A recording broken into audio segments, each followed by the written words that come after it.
پاکستان کی مصروف سڑکوں پر روزانہ ہزاروں بائک رائڈرز اپنی زندگی کی دوڑ میں شامل ہوتے ہیں.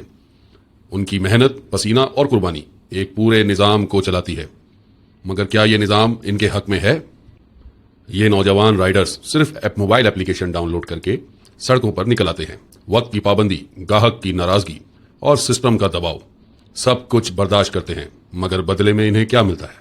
کمپنیاں دعویٰ کرتی ہیں کہ وہ رائڈرز کو مکمل سہولیات دیتی ہیں، مگر جب زمینی حقائق دیکھتے ہیں تو تصویر مختلف نظر آتی ہے.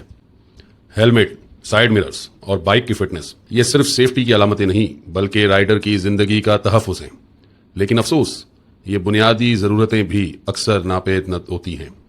ہیلمٹ تو رائڈر کو کمپنی بیچ دیتی ہے، مگر رائڈر کو نہ اویئرنیس دیتی ہے، نہ پابند کرتی ہے کہ بغیر سائیڈ مرر کے ہیلمٹ پہن کر بائک چلانا زندگی کے لیے شدید خطرہ ہے.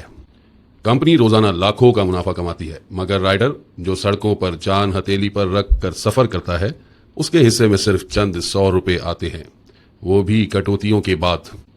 ڈرائیونگ لائسنس، بائک فٹنس اور رجسٹریشن کی جانچ یہ سب محض کاغذی کارروائی بن چکی ہے.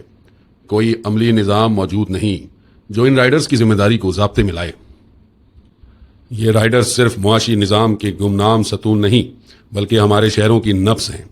اس وقت میں ان کی فلاح، تحفظ اور حقوق کو بھی اتنی ہی اہمیت دینی چاہیے جتنی ہم اپنی منزل کو اہمیت دیتے ہیں.